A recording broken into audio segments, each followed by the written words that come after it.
денеска можевме да забележиме дека навистина имаме помалку ниски температури за разлика од претходните денови, малку е попогодно за вклучување вака надвор од терен. Верувам дека ќе уживаат нашите гледачи во продолжение од разговорот, со оглед на тоа дека на некој начин самиот овој разговор одговара на овој период, на ова време, на овие денови, односно самата зима. Еден дел од луѓето уживаат во зимските денови, во самите новогодишни празници, таа новогодишна магија, самото време на некој начин им придонесува за радосни моменти, но некои пак зимските денови ги доживуваат како тага, како замор, имаат недостаток на мотивација и немаат расположение. Зошто токму ова се случува кој одреден дел од луѓето и зошто се јавува таа зимска депресија? Во продолжение слушаме многу повеќе од мојата денешна гостинка Мирјана Јовановска-Стојановска, која е искусен психолог. Да и посакаме добро утро. Добро утро и на вас. На самиот почеток, која е конкретната причина зошто се јавува таа така наречена зимска депресија? Дали сметате дека се потценува овој термин? Па, причината е физиолошка, бидејќи отсуството на сончеви денови, што оваа година не можеме да кажеме дека имаме многу сонце, намалува лачење на одредени материи внатрешни кои го прават расположението. Например, серотонин се лачи помалце кога се облачни, темни деновите, помалце сончева енергија, сончева светлина.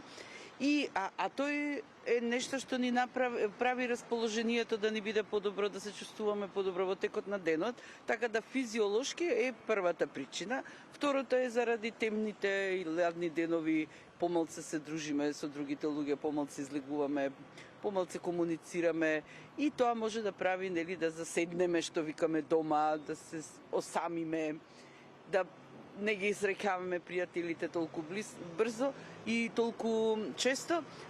Празнициве се време кога ние сме со другите луѓе, ама сепак помалце него во летните денови, па да излезеш на клупа да сретнеш некого или да одиш на пазар да прошеташ. Значи се намалува нашето. И тие две големи причини зошто на пример луѓето би се осеќале подепресивни и потажни, можеби, со помалце мотивација и енергија за да функционираат.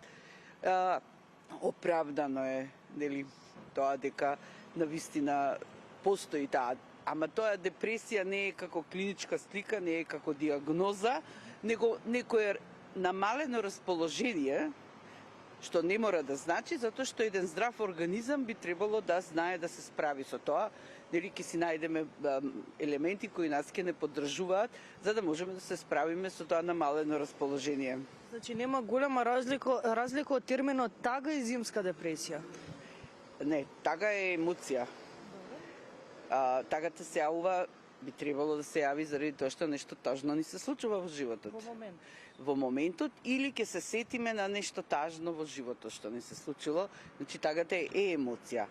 Намаленото расположение, тоа значи дека јас не сум веднаш леле, ајде ќе одиме, ќе играме, ќе се срекаваме, ќе шетаме, ќе работам, ќе творам, ќе правам, значи расположението не ми е такво. Да, мотивацијата ми паѓа, енергијата немам доволно толку за да ги правам сите.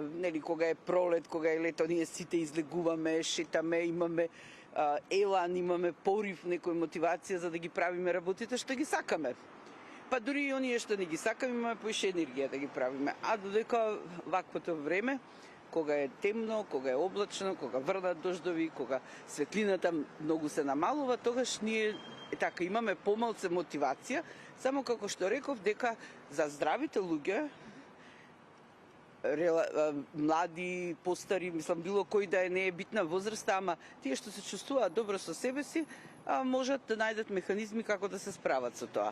Сега кај хроничните болни, кај постарите лица, кај оние кои така заради некоја причина се изолирани во своите домови, кај нив може да биде причина, така тоа расположение да се расипе толку многу да они навистина деновите ги поминуваат дома и осамени, да имаат помалце мотивација, било што да прават во животот и тогаш ние другите кои на некој начин се чувствуваме подобро би требало да им помогнеме, да им се јавиме, да ги викнеме, да отидеме, да се дружиме повеќе. Токму и затоа ве прашав да знаеме како да препознаеме доколку се соочуваме со таа зимска депресија. Еве пред самиот крај, бидејќи напоменавте дека некако и ние треба да им помогнеме повеќе да ги дружиме, нели, да се обидуваме да ги насмееме, но еве оние кои што ги имаат тие симптоми за таа така наречена зимска депресија, кои се оние 3 клучни механизми кои што треба да ги спроведат за да се оттргнат? Па да, би требало прво да пробат они сами, нели? Да направат нешто за себе си.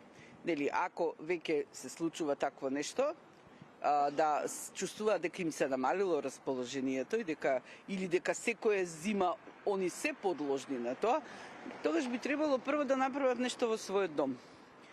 Да го средат домот, да има светлина секогаш некаде една сијалица или едно место каде што ќе грее, да запалат свекичка, да запалат нешто што ќе биде светлина, што ќе ги потсети на топлина, нешто што ќе им направи добро чувство.